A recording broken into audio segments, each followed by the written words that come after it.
Yod Hey Wad Hey Yahweh, I call up to your kingdom. I ask that you bless us with wisdom, knowledge, and understanding and application. Help us to apply your covenant and to put it into our lives.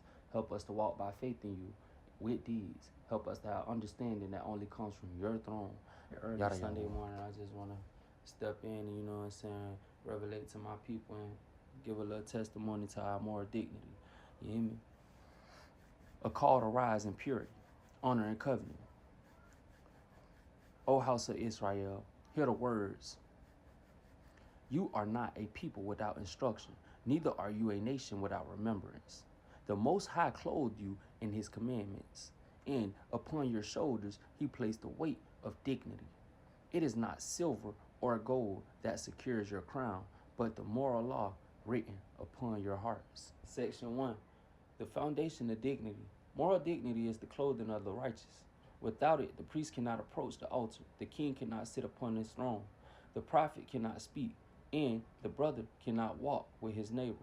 The Torah says, Be ye holy, for I, Yahuwah, your Elohim, am holy. Leviticus 19:2.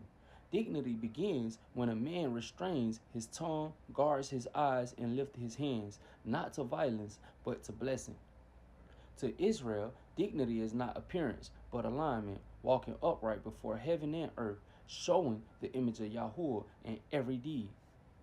Section 2. In the wilderness, no unclean thing could dwell in the midst of the camp. Those who touched death, blood, or idols were sent outside until they were cleansed. Numbers 5:1-4.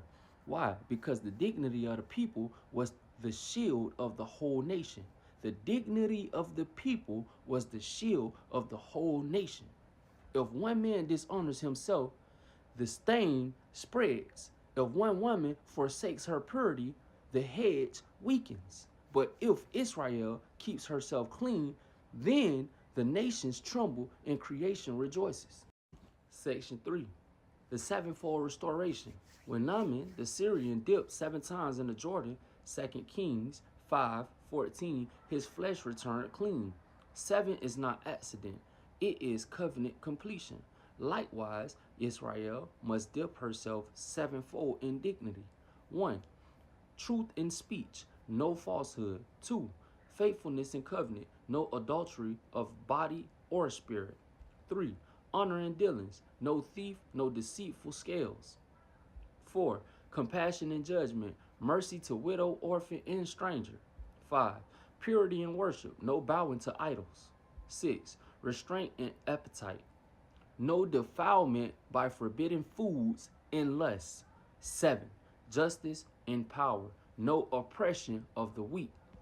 When Israel dips in these, her dignity shines brighter than the sun. Section 4. The witness before the nations. The nations do not only see your festivals and songs, they see your conduct. Moses said, Keep and do them, for this is your wisdom and your understanding in the sight of the nations. Deuteronomy 4:6. If Israel loses her dignity, she is mocked. Israel guards her dignity. She is feared and honored. To stand with dignity is to stand as a priesthood before the world. To walk without it is to betray the covenant of Sinai. Final exhortation. Rise, Israel, and wear your dignity as a garment. Let your sons be pillars and your daughters be wells of purity. Let your elders sit at gates with integrity, and your children grow in the fear of Yah. For the world watches, heaven records, and the earth testifies. And the Most High says, I will make you a name and a praise among all the people of earth when I turn back your captivity before your eyes. Zephaniah 3:20. Look, your purity is everything. Your righteousness is all that you is. Stand up and walk in covenant, because the world is watching. Heaven is watching. The unseen is watching. Pay attention. Do not mock yourself. Do not continue to go on in your captivity when you're being called out of it. Stand up and walk in your truth. Your truth is where you become great. Trust. Yada Yahuwah.